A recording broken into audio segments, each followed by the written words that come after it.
Olá, nesse vídeo a gente vai falar sobre o fim do Estado Novo e, consequentemente, da primeira fase da Era Vargas. Na década de 1930, os ideais nazifascistas apresentavam críticas ao modelo liberal democrático e, sobretudo, pelos efeitos da crise de 1929, se efetivaram como um modelo a ser seguido.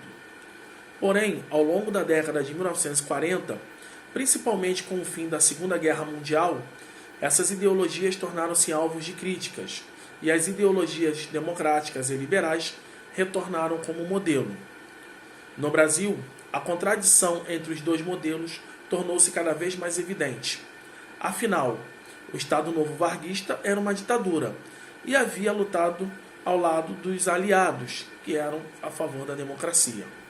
Diante desse contexto, intelectuais, estudantes, profissionais liberais e a classe média começaram a se mobilizar pela redemocratização.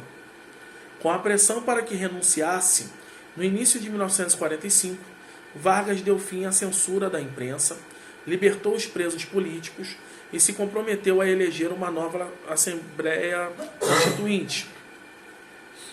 A liberdade política abriu espaço para que eleições fossem marcadas para o fim do mesmo ano. Os partidos políticos voltaram a se organizar. O Partido Comunista do Brasil, PCB, perseguido desde a sua fundação, também reapareceu.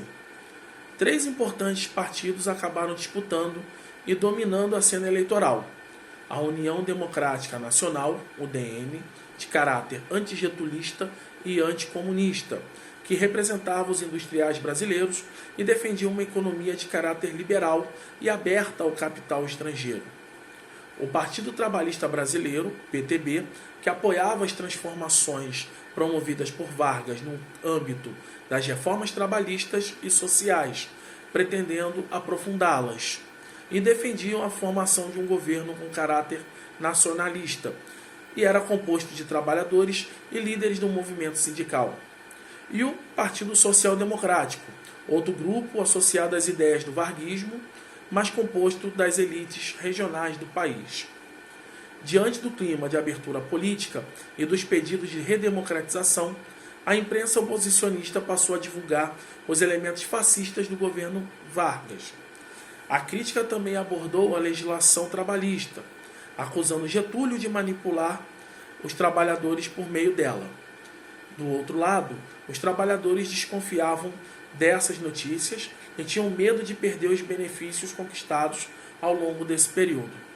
Eles associavam de forma direta a figura de Getúlio Vargas aos direitos sociais conquistados. Nesse contexto, muitas pessoas começaram a defender a continuidade de Getúlio Vargas na presidência do país. Com o slogan "Queremos Getúlio", o movimento ficou conhecido como queremismo. Alguns líderes desse grupo observavam que as leis trabalhistas e sociais deveriam integrar a nova Constituição que seria redigida pelo novo governo, para que seus direitos fossem garantidos no futuro. Por isso, os queremistas passaram a declarar Constituinte com Getúlio. O crescimento e a expansão desse movimento fizeram com que setores da elite e do exército brasileiro ficassem com receio de que Vargas usasse as manifestações para promover outro golpe político e continuar por mais tempo no poder. Pretendendo evitar isso, em 29 de outubro de 1945, o exército deu um golpe de Estado e retirou Vargas da presidência. Como não havia vice-presidente, o ministro do Supremo Tribunal Federal, José Linhares, foi colocado no cargo até que o processo eleitoral fosse realizado. Era o fim do Estado Novo. As eleições ocorreram normalmente e o general Eurico Gaspar Dutra, do PSD, foi eleito presidente. Ele contou com o apoio de Vargas, mas em troca comprometeu-se com a manutenção dos direitos trabalhistas e sociais promovidos até aquele momento.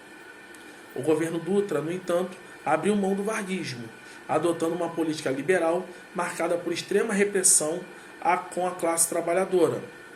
Dentre as principais ações que marcaram seu governo, destaca-se a perseguição à esquerda e ao comunismo, utilizada como justificativa para intervir em sindicatos e demais organizações de trabalhadores. Getúlio Vargas acabou sendo eleito senador da República, representando o estado do Rio Grande do Sul. Então, no final disso tudo, o Getúlio ainda tentou mais uma medida, tentou uma forma de continuar no poder por mais tempo. Porém, como ele acabava realizando um governo de cunho fascista e o eixo foi derrotado durante a Segunda Guerra Mundial, o mundo não tinha mais cenário, não havia mais perspectivas para esse tipo de governo. Apesar de que na Espanha e em Portugal, Salazar e Franco, eles continuaram governando em seus países até os anos 1970. Mas aqui no Brasil, no continente americano como um todo, o anseio por liberdade falou mais forte. E Getúlio, entendendo isso, ele lança o queremismo. Porém, já eram 15 anos de Getúlio Vargas no poder e as elites brasileiras queriam uma outra alternativa. E assim Getúlio foi deposto em outubro de 1945, ele sai do poder, mas a influência dele permanecia e permaneceria ainda durante muito tempo. A gente faz agora os exercícios da página 410, dos números 27 até o número 30. Até o próximo tema.